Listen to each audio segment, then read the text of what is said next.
Hello and welcome to episode 12 of Two Guys, Zero Planners, brought to you by the fine folks over at PenBBS.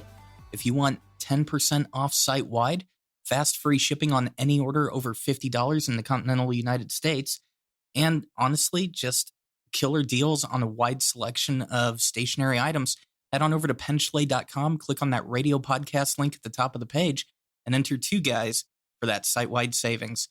So, Urban, how you doing, man? I'm doing good. First day back at work today. Let's see how that goes after, 5 weeks of not working. There's some adjustment I have to make. How about you?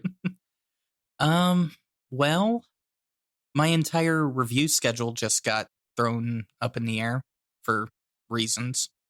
So I've got no clue what review I'm doing this weekend, which means first thing in the morning, I'm going to look at my stationery cabinet and go, what am I reviewing today? And then I'm going to knock out a YouTube review.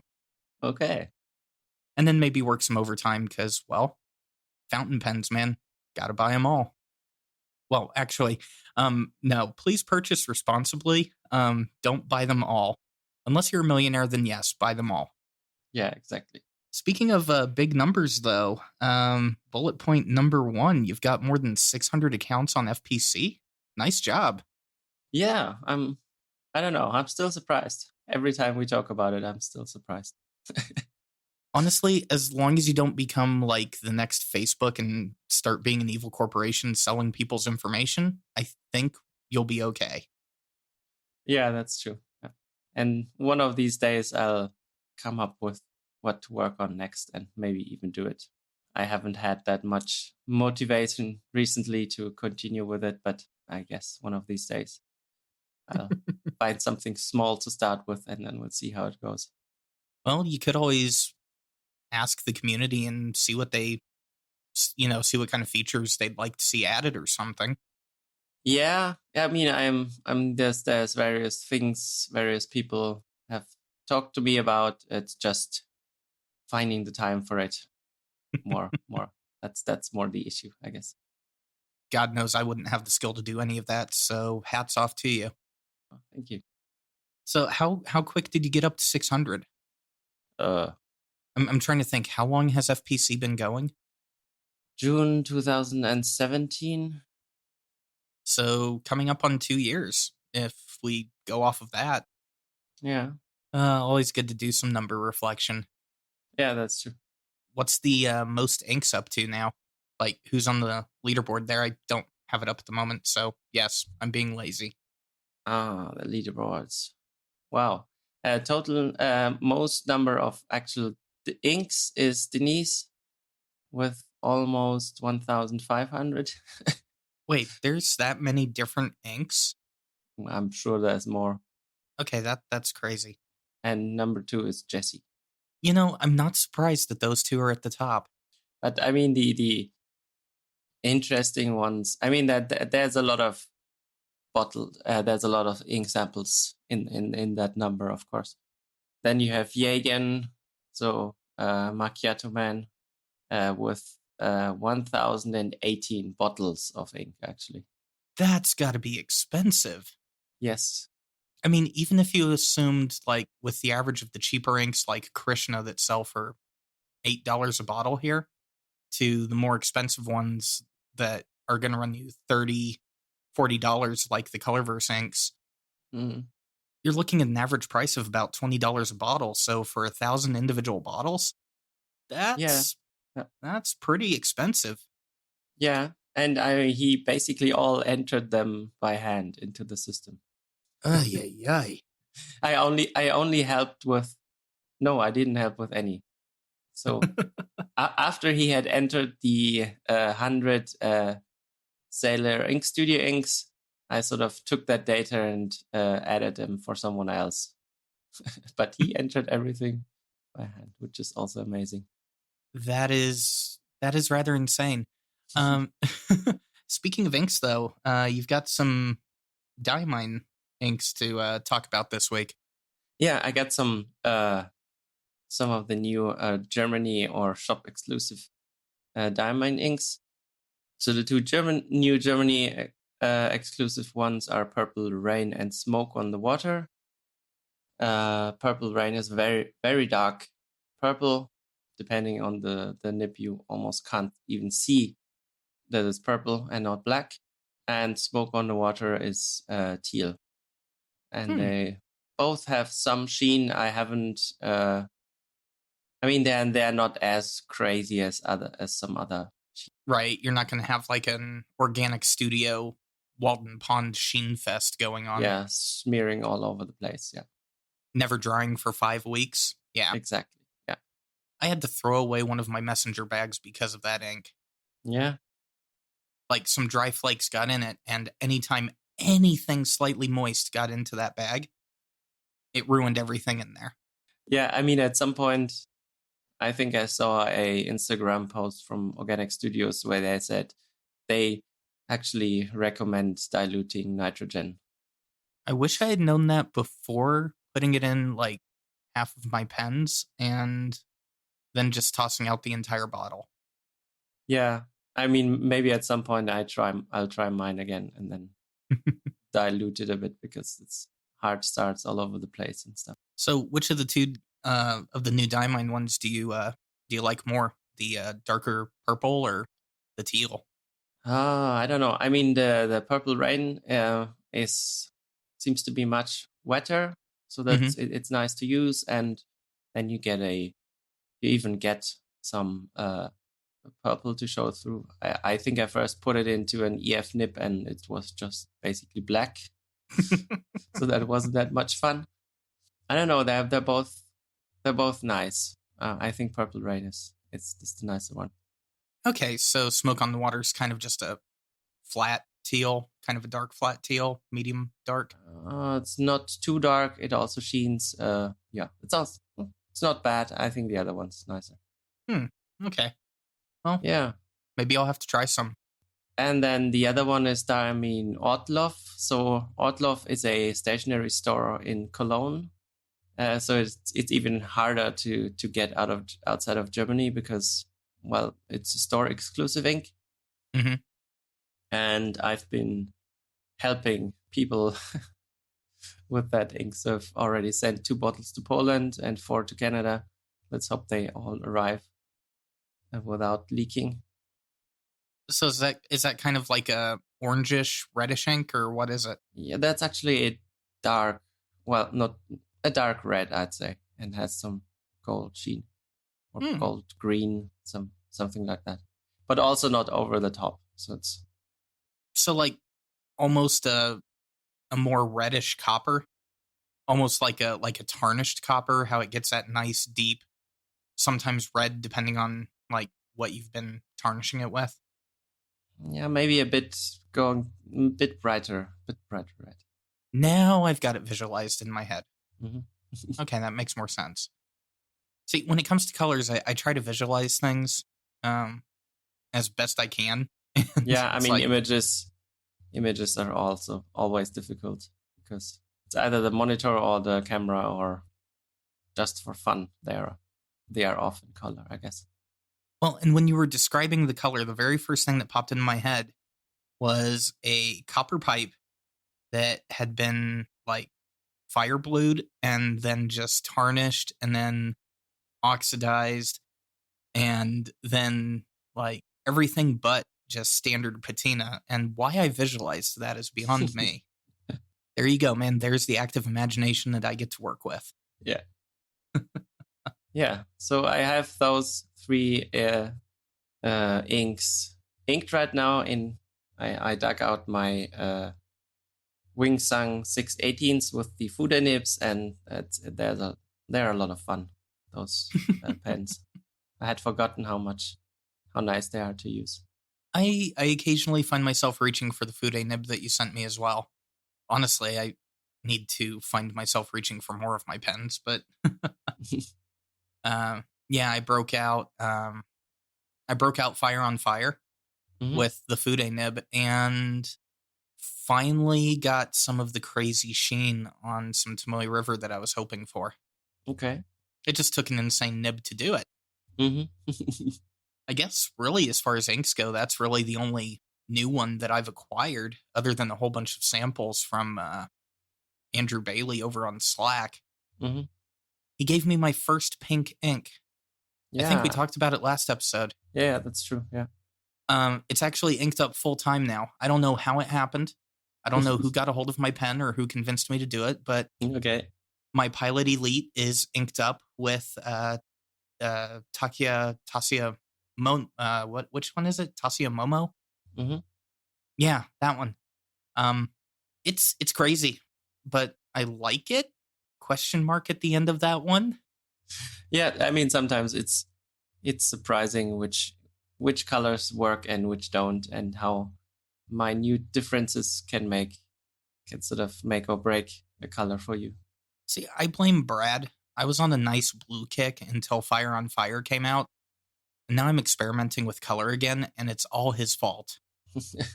I'm going to write him a very sternly worded letter, Mm-hmm. and then promptly not send it. Actually, no, it's February, so if I write the letter, I might as well send it. That's true. Have you started sending your words?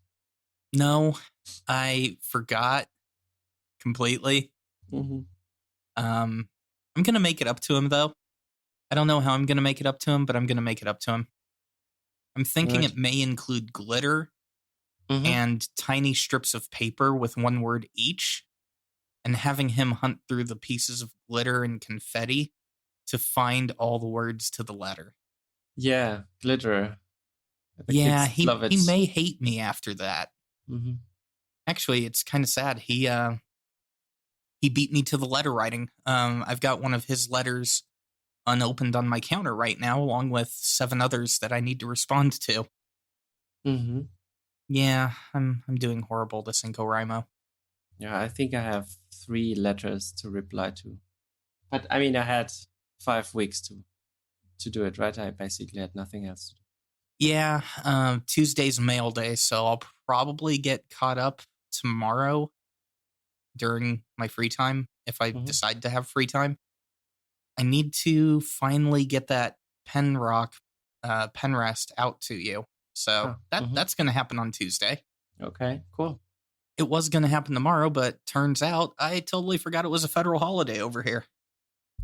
Yeah, speaking of which, we're going to skip a couple bullet points for a second. Okay. Our postal service completely teased me today, and not in a good way. So I ordered the new Diplomat Arrow in the matte silver pen chalet finish, and I ordered a dot grid endless notebook with the Tomoe River paper, and the tracking said it was going to come in today. The apartment manager got to the apartment office at 11:55 this morning and went, literally stayed in the office, just went back and forth from one room of the office to the other. According to the postal carrier, they supposedly, quote unquote, supposedly, came by at 12:59, and the office was, once again, supposedly, quote unquote, locked. It couldn't have been. At 12:45 to 1:15, I was in the office. Yeah, so now I have to wait till Tuesday for a package that should have come today. Ah, that sucks. Yeah, it kind of does. It really kind of does. So what I was hoping, because the Diplomat was going to come in today, I was going to write all of my NaCoWriMo replies with it, get a feel for the pen. I mean, this is sort of worse than having no tracking or not knowing when it's coming at all, right? Exactly. Don't tell me you're going to deliver it and then say we're not there when we're literally sitting right there. Yeah, yeah. There's no worse feeling than watching the tracking, and then an hour after they said they tried to deliver it, you see the shipping exception, unable to deliver. Office was closed. Mm-hmm. No, it wasn't. It hurts right in the feels, man. It hurts right in the feels. So is this your first Diplomat pen then? Yeah, this is actually going to be my first Diplomat. Yeah, I was going to do a review on the Diplomat, the Magnum, the cheaper pen. Mm-hmm. And that one just never panned out. So I figured, okay, it's a pen chalet color exclusive, so might as well do it. And so Ron and I worked it out. And then, yeah, that whole thing happened. And then to top it off, I was going to do a thing over the blank slate paper notebooks. Mm-hmm. And I realized something. I can't do a fair paper comparison because I only ordered the 28-pound paper. So I've got to wait until I order the 32-pound paper in order to be able to do both notebooks at the same time. Mm-hmm. Yeah. Oh, well. Yeah, my diplomat is currently being customized. So I have a Excellence A+. So that's I think one of my most expensive pens, and with a broad nib, and it's being turned into a cursive italic. Let's see when it comes back. Should be soon. Ooh, be interesting. Nice. Along with one of my with the oldest pen I still own, my Parker Frontier. So that's the pen I bought, I don't know, 15 years ago or so. Mm-hmm. And that's being turned into a cursive italic as well. I mean, it was a medium and it was a bit boring by now. So after writing with it for so long, let's see. The bullet point down there about I'm rehoming the Pilot 743. Mm-hmm. One of the people that has expressed interest in it is talking about turning that C nib into a cursive italic. Mm-hmm. Honestly, that's the kind of grind I want to do on my double broad Nikaya. Yeah, at some point it's just, I find, so European broads are if they're a cursive italic or some other grind on it, then they're interesting. Otherwise, they're sort of just, I don't know, a bit too boring for me, I must say. Well, I'm just trying to figure out, because I know I'm going to have the Nakaya worked on, but which nib smith am I going to have do it? And that's where it's like, okay, I don't know. I honestly don't know. Because right now it's also my Grail pen. Mm-hmm. Keyword right now. Grail pen is always subject to change. That is true. Oh, by the way, I sent you a link here in TeamSpeak. Oh. Yes. That's where the sound was coming from. Yes. Uh-huh. So half reticle, half lined. Yeah, well, half reticle, half grid. Okay. I'm wanting to try that paper for some note taking that I do, where it helps to have it separated like that. Mm-hmm. And it's 4mm until you get to the grid. The grid is 8mm because some of the note taking I do does require sketching, and 8mm sketching just works better. Okay. So, yeah. Cool. Very interesting design. That seems exactly what this site is made for, right? Oh, yeah. Honestly, this is one of the biggest reasons I like blank slate paper, is just being able to go in and customize to my heart's content. Mm-hmm. And it should be rather interesting. I mean, that's not the one I've got right now. The 28-pound paper is just 4mm reticle. This one's going to be on the 32-pound paper because, well, the 32-pound paper is supposedly more shading and sheen friendly. And if I'm going to be doing some sketching, well, shading and sheen would be nice, especially if I'm doing something where I need to know, what side of a certain piece of material needs to have certain features on it. It helps to be able to put a little bit of shading on there. And if I can't get the shading because of the ink type, even having the sheen helps too, because you can move the ink flow in such a way that the sheen actually helps define direction. So it's kind of one of those weird quirks of mine. Mm-hmm. You do things with code, I do things with paper. Yeah. And then I have a friend with a 3D printer who makes the things on paper come to life. Yeah, that's probably cheaper. Paying for the cost of materials is a lot cheaper than it is to have to maintain one of those things. And learning how to use it, I guess. God knows I wouldn't be able to do that. So you picked up some more PenBBS pens, huh? Yeah, it never ends. So they have the 471, which is their new pocket pen. Mm-hmm. So that's a really tiny eyedropper, and you sort of screw on the cap, to turn it into a, well, normal-sized pen, I would say. It goes from nub to pen with the screw of a cap. Yeah, it actually does. And it comes with this metal ring that you can screw on basically anywhere on the pen. You can also use it to sort of screw two pens together if you wanted to, and you can create your own double-ended. That is insane, but I really like the look of it. Yeah, and what I hadn't realized until I got it is that this ring is basically the roll stop also, because it is not really round. Because otherwise you have a round pen that sort of rolls off your table, but the ring isn't flat on the sides. At least to me, that's the main purpose of it. Okay, I wasn't able to tell from the picture. I mean, I saw a little bit of definition, but I couldn't tell if that was like light reflection or if that was actual taper of the material. Yeah. Wow, that's really cool. I like that design element.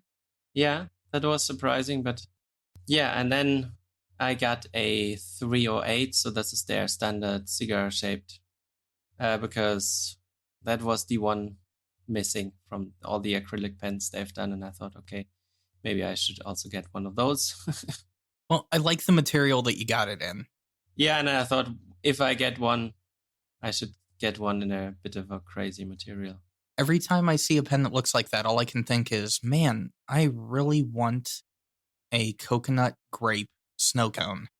That's what the coconut and grape syrup would look like if it was in a snow cone. And I look at that and I'm like, man, now I want some ice with sugar on it. That says a lot more about me than I think I want people to know. So let's move on to your bullet journal plan. Yeah. Let's go there. Yeah. So after a month of using the Hobonichi Cousin, I basically gave up and switched back to a sort of freeform notebook, I guess. Mm-hmm. I don't know what I'm going to do with the Hobonichi. It's sort of I don't know, it was kind of expensive, and now I don't know what to do with it, which is a bit sad. But yeah, this 1 page a day layout and the calendar is somewhere else. I switched back to a freeform notebook and back to standard bullet journaling. I don't know, somehow that works better when you have the freedom to sort of do whatever you want with the pages. And I mean, you just hit the reasoning on the head for why I switched over to the endless notebooks. I can make a table of contents at the beginning, and then I can just run with it. Just put a number on the page in the upper right-hand corner because they're not numbered, and just do whatever I want to with that page, and I don't have to do it every day.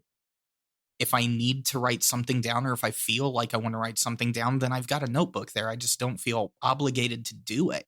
Actually, at least to me, for a bullet journal, Tomoe River paper is actually the wrong choice because it takes so long to dry.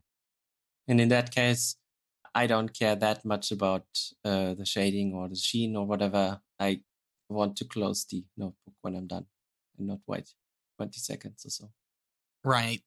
And the entries that I'm doing aren't fast-paced entries. For that, I've got a Rhodia goal book for the fast-paced entries I need to do. Like for my budget, I actually use a Rhodia goal book for that because that paper just dries quickly. But for my journal, I'll have that page sitting open for a couple hours while I'm just randomly putting stuff in there. Yeah. So TR works perfect for me. That's true. But yeah, I mean, last week I actually threw away my Leuchtturm Some Lines a Day, that 5-year daily notebook. Mm-hmm. I actually tossed it.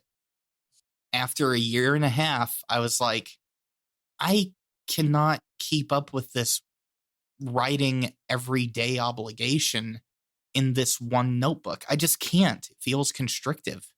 Is constrictive even a word? Don't ask me. Or should I have said constricting? Huh. Well, someone will correct me somewhere if I got it wrong. Yeah, probably. It's the internet. Yeah, the power of podcasting. Yeah. Well, my friend, I think what we should do is, since you've got to go to work here soon, go grab yourself some coffee. I'm going to go ahead and, Well, I guess I'm going to go to work too. I'm going to edit a podcast. All right. Well, till next time. Talk to you later, man. Bye.